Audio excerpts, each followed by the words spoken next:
Hello and a warm welcome to Federal's special program, Capital Beat. Repolling is being held in 15 polling stations in West Bengal's South 24 Parganas district today, where the voting was held on April 29th in the second phase of the assembly elections after the Election Commission received complaints of irregularities. Now, the voting is being conducted in 11 polling stations in Magrahat Paschim Assembly constituency and 4 in Diamond Harbour. The polling began at 7 a.m. and will continue till about 6 p.m.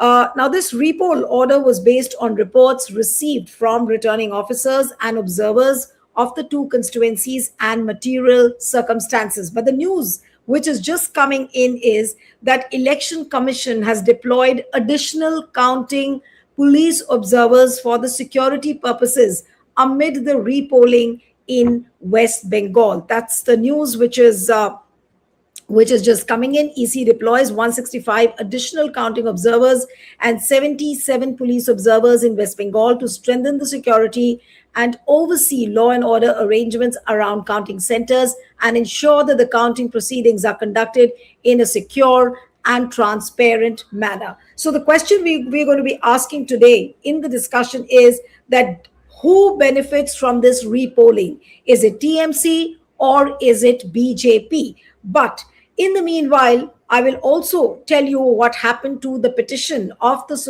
Trinamool Congress, which had approached the Supreme Court. Supreme Court today said that no further order was necessary on the TMC's plea, challenging the Calcutta High Court's dismissal of its petition against an election commission circular on the deployment of central government personnel for vote counting in West Bengal. And this was a bench of Justices P.S. Narasimha and Joy Malia Bagchi, which said that the Election Commission can choose counting personnel and its April 13 circular cannot be said to be incorrect. The poll body said the circular is very clear that there will be a mix of central and state government employees, and the apprehension of the Trinamool Congress of any wrongdoing is misplaced. So where do we find the two parties? Who is on the back foot? Who stands to gain from this repoll?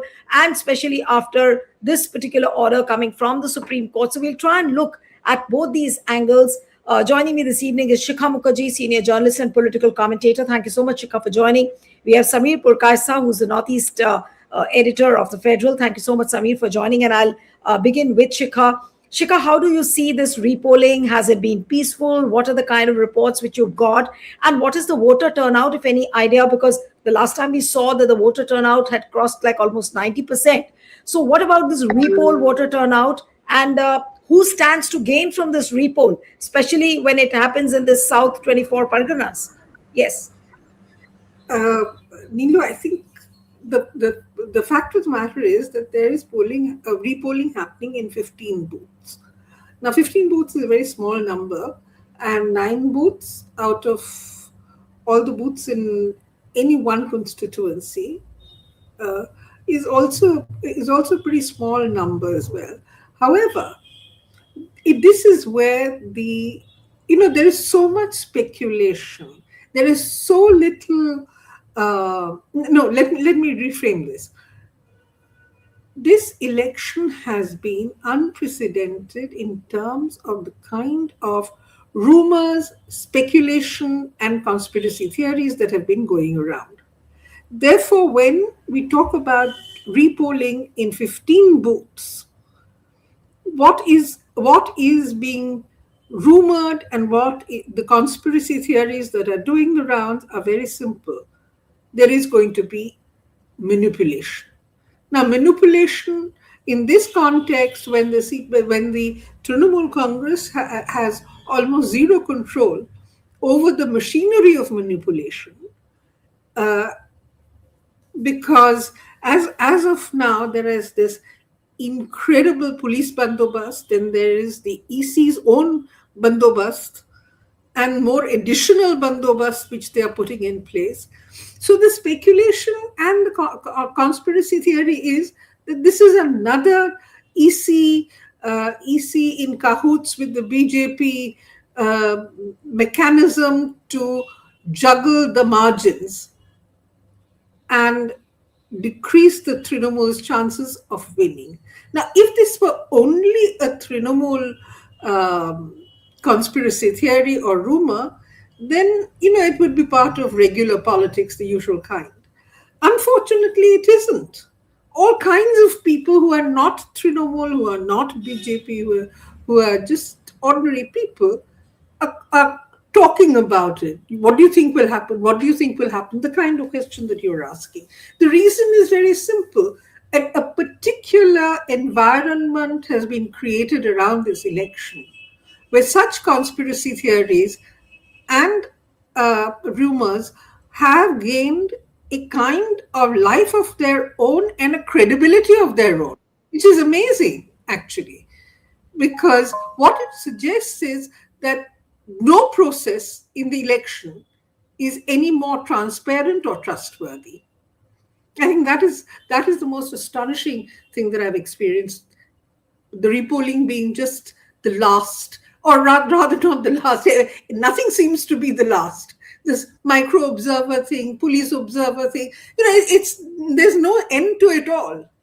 So I think that's about what I can say. That it's the additional deployment but Chika, also the news which is just coming in, additional deployment of the police forces. Yeah. What does that indicate? Are we going to see an escalated violence? What does it indicate to? Because people are going through a very in times which are full of so much of trepidation. I mean, poll is all about voting happily and then waiting for whatever the result is. Here, there is so much of anxiety between the last day of polling, and here again you have a repoll, and now just 48 hours later we have a counting process. And here have we ever had elections like this ever before? What we are seeing in and what would the people... No. Neelu, let me be very clear. Yes, we have had elections like this. Yes, we have seen central security forces with semi-automatic weapons inside polling stations, outside polling stations, manning all the strong rooms, manning the counting centers. Where? Not in West Bengal, not in Rajasthan, not in Maharashtra, not in Karnataka, not in Tamil Nadu, not in Kerala, but yes, in Kashmir. We have seen it in Kashmir. We have seen it in areas which Samir is an expert on, in parts of the Northeast which were declared disturbed at certain points in time. We have seen this. It's almost as though West Bengal today is terrorist country. Oh, actually, we've seen it in Madhya Pradesh and Chhattisgarh in the Maoist areas. And then it seems that Calcutta today, or West Bengal today, is terrorist country. This is where you need this kind of 2.5 lakh central security forces with semi-automatic weapons and the kind of logistical and other equipment which would suggest that we are in the heart of an ongoing terrorist operation that needs this kind of the entire violence of the state. And I'm using the word violence of the state very carefully, because what this indicates is we are prepared for everything, bring it on. So it's something that I have vague memories of 1972, which is when you had the central security forces and the state police deployed in very large numbers for the election in 72. And then I have my seniors when I joined the profession in 77 would tell me about their own experiences. But this is way beyond that. Right. But coming to Samir now, Samir, about this repolling, who stands to benefit? The number of constituencies which have gone for a repoll. Do you think that TMC is on the back foot? A lot of people are saying that TMC already looks like a defeated party, though it's premature to say that because we still have to wait for the results as to what is going to happen. But people have already started writing the obituary of Mamata Banerjee and saying that Trinamool is losing badly. No, see, Who stands, my main question to you is who stands to gain from this repoll? see, I don't think Repoll will make much difference. These are TMC stronghold. Particularly, Diamond Harbour is definitely a TMC stronghold, and Abhishek Banerjee last time, took a lead of this thing in the parliamentary election. He won by a margin of over 7 lakhs votes from these constituencies.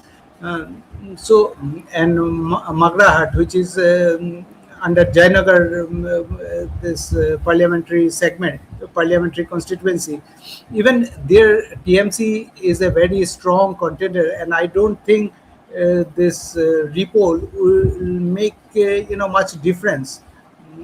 But surprisingly, this time we have seen, till 3 p.m. The election commission said, voter turnout was around 70 to 72%. So, which shows, some this thing drop in polling percentage from the previous days poll voting. So we'll have to wait and see, like about the final voters turnout. But definitely, it has put a lot of people in this thing. Suddenly, at the last moment, this announcement, election commission has waited till long to announce. Polling was over on 29, and they announced repoll only yesterday. So, and these are very rural constituencies and full of migrant workers. So many people had gone after 29 polling day. They had gone back to their work. Then suddenly, if you without giving them enough notice, if you order a repoll, then obviously it put lots of voters into inconvenience. So that has happened. But overall, I don't think it will make much difference into the final outcome of final outcome, because these are TMC stronghold in any case, minority dominated booths. The repoll will not make much of a difference. These are TMC strongholds. But do you see, Samir, also BJP gaining in some way or the other? Because all the allegations which they had made that the TVM, the EVM was tampered, people had put glue around it, they had put a tape. Now, what about those allegations? Will BJP stand to gain, even if it is gaining a little? Does it stand to gain at all? No, see, what they will gain, election is over now. My point is not who is gaining or who is losing. My point is that if the EVM was tempered, the election commission should have noticed it on the polling day itself. Why did it set so long to decide whether there was there was wrongdoing? So, election commission here need to answer, like, and after deploying so many observers, so many police observers, making hue and cry about free and fair polls and everything, and then if somebody, they couldn't secure even the Right. booth. I'll just That means, interrupt you here. I'll just that, interrupt you here. There is a tweet from BJP West Bengal. Just read that out. It's not. It's now evident that Mamta Banerjee's theatrics in Kolkata were not a spontaneous outburst, but a carefully crafted diversion meant to shift the focus away from what Trinamool's cadre has been attempting across other parts of West Bengal. While public attention remained fixed on Kolkata, troubling developments surfaced from Bardhaman at the University Institute of Technology. A TMC backed miscreant reportedly tried to scale the boundary wall to gain access to a strong room storing emails. The incident was brought to light by BJP candidate Sanjay Das, raising serious questions about the intent and planning behind such an act. This is no ordinary location. It houses EVMs from five key assembly constituencies: Bardhaman, Uttar Bardhaman, Dakshin, Galsi, Osgram, and Bhatan. Now, taken together, these incidents are far from coincidental. The drama in Kolkata and the activities unfolding elsewhere reflect a broader, coordinated pattern, a pattern rooted in unease, driven by the growing realization that the political ground beneath them is slipping.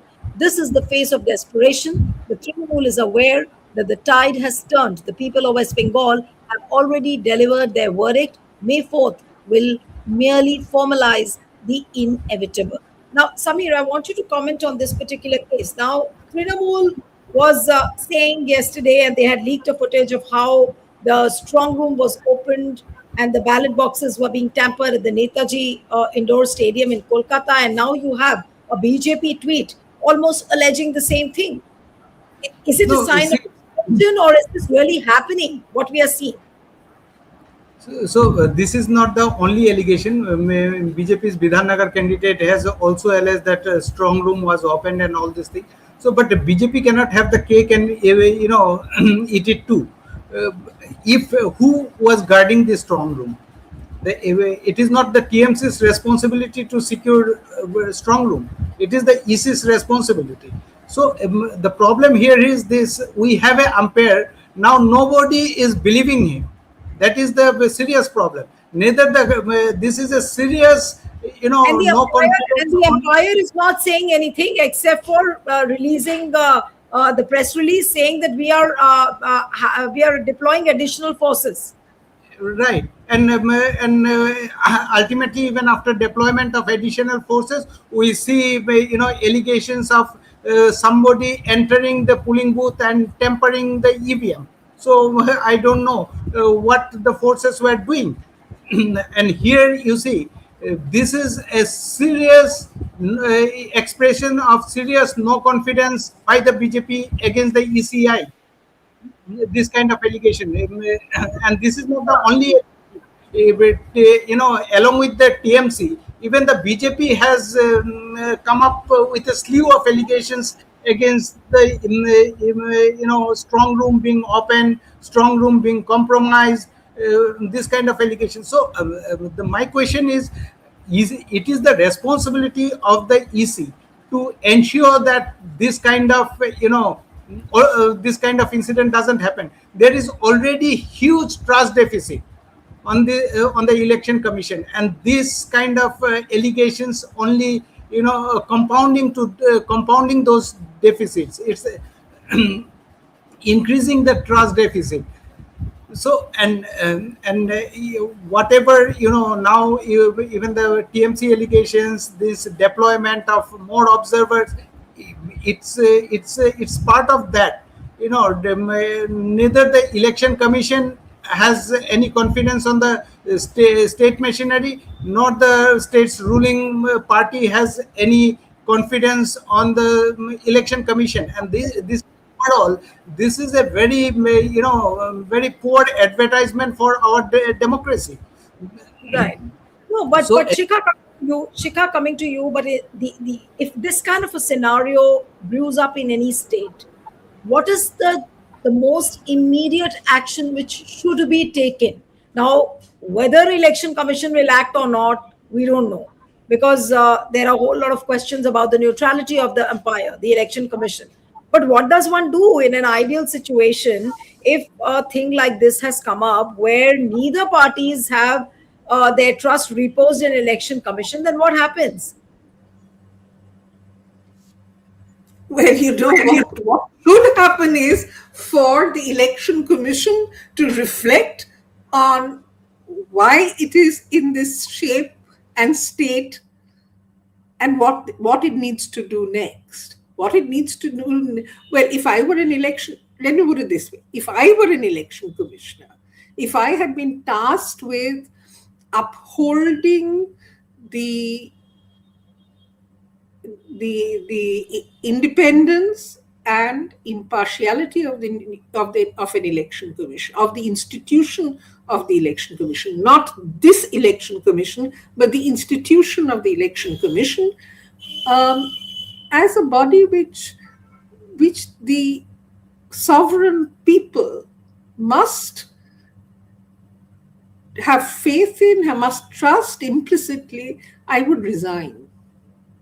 I would say somebody else needs to do this job, somebody else in whom the political parties and the voter has enough trust and confidence that they will deliver a We free and don't fair know election. what is going to really prick the conscience of the election commission. We've had Nothing. an impeachment. No, we've had an impeachment motion also against the CEC, Ganesh Kumar. What happened to that? Nothing happened. Now here, all the allegations amidst the West Bengal elections. What is going to really move the election commission? I don't think anything is going to move the election commission. The election commission is on a roll.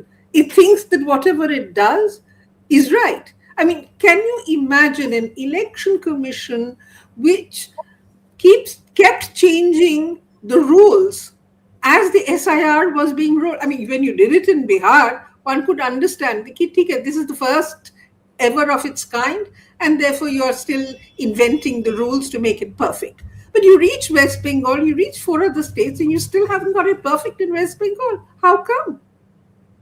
What kind of institution is this? What kind of an administrator are all these election commissioners who are sitting there at public expense? This is completely unacceptable. Right.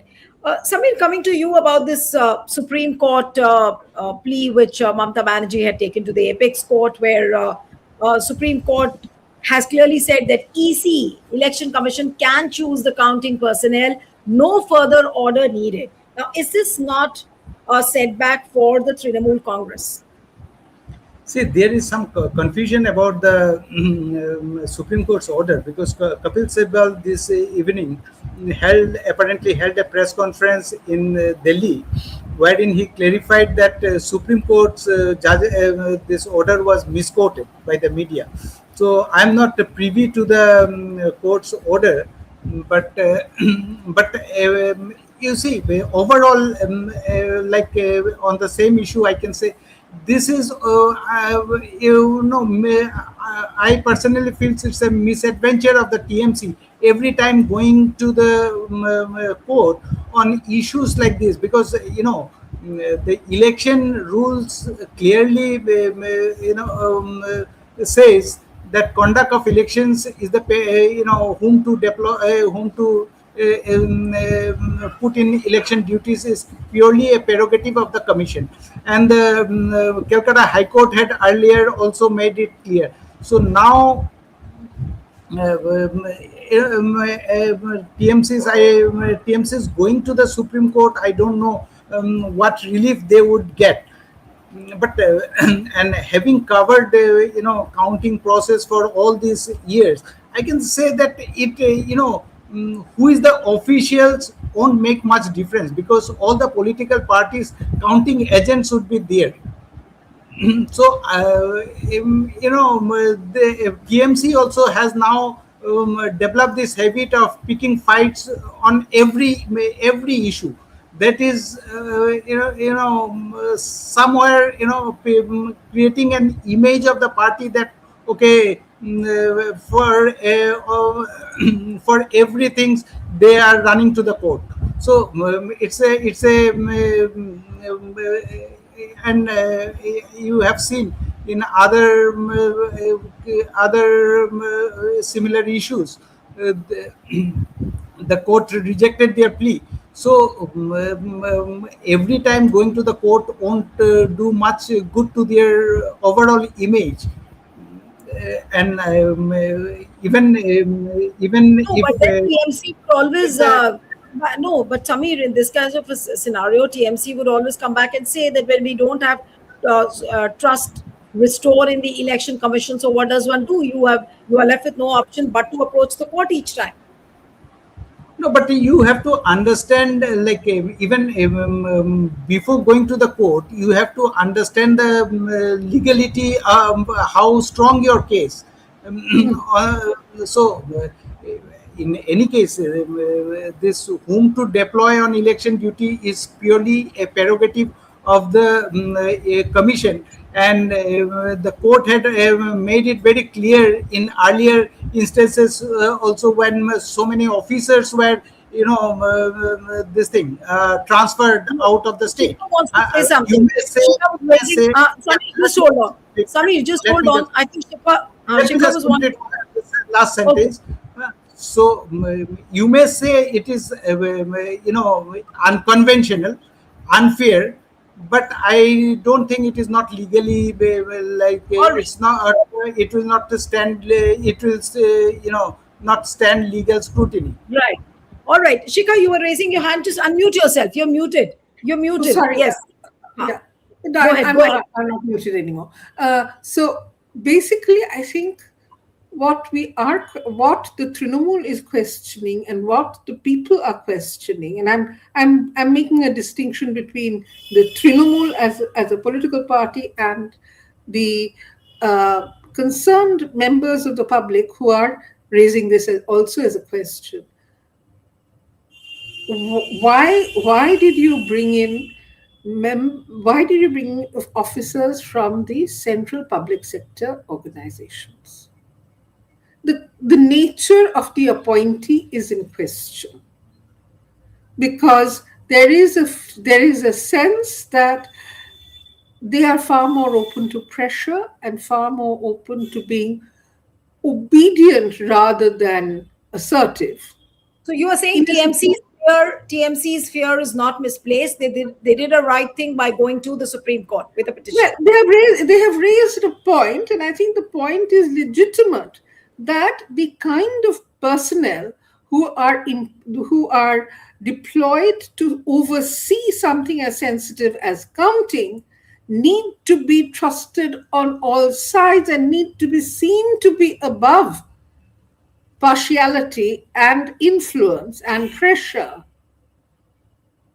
by all sides. That is the Election Commission. I think that is exactly the position from which we all started, which is that, the problem is that the Election Commission is not being seen as playing fair, not by the Trinamool Congress, not by the CPIM, not by the Congress, and in instances, not even by the BJP.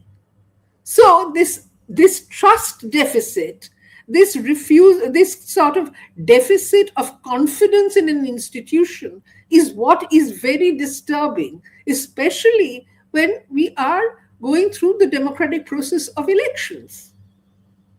What does it say? What does it say about safeguarding democracy? If the institution itself is being questioned by all political parties in West Bengal. It's not that BJP has held off. The BJP has also chipped in. Right. So my final question to you, Shikha, is, and then we'll close the program, that today the repolling is over. All the doubts which were there in the minds of the parties, at least for now, we assume that if the repolling has happened, those doubts will be put to rest. But what happens tomorrow? Sunday is it going to be very crucial? Just one day before the polling, can we expect some sort of an anticlimax, some sort of a surprise? Because there is so much of nervousness and trepidation on both sides, whether it is BJP or whether it is Trinamool Congress. What can we expect tomorrow? I've got past the stage when I can even say what to expect, because everything is so unexpected. But yes, we can expect both sides to do something to keep the tension spiraling. I think that is about, and the Election Commission to add to the spiraling tension by doing something else. Right. All right, so we have to keep our fingers crossed for what's going to happen on Monday morning. Yes, Samir, you want to make a point? Yes. Yeah, already there are this FIR lodged against some TMC workers in Folta, and there is demand that there should be repoll in Folta as well. So you never know. So you never know. There might be a repolling tomorrow also. Who knows? Election Commission declares that there are going to be repolls in some more constituencies. On the That's counting because date, originally repol was Election demanded in Commission, I want to surprise if they order repolling on the counting day itself. Oh my God. That too is possible. That too is possible. So repolling All on the things are counting. Okay. I don't know what's going to happen on Monday, but yeah, we'll have to keenly watch it. So what's going to happen in West Bengal? Nobody is also talking about what's going to happen in Tamil Nadu, what's going to happen in Assam. People have forgotten those states completely just because of the tension and the kind of nervousness we see as to what's going to happen in West Bengal. So we'll have to keep a close eye on what's going to happen in West Bengal tomorrow as well. Thank you so much, Shikha Mukherjee, Samir. Thank you so much for joining.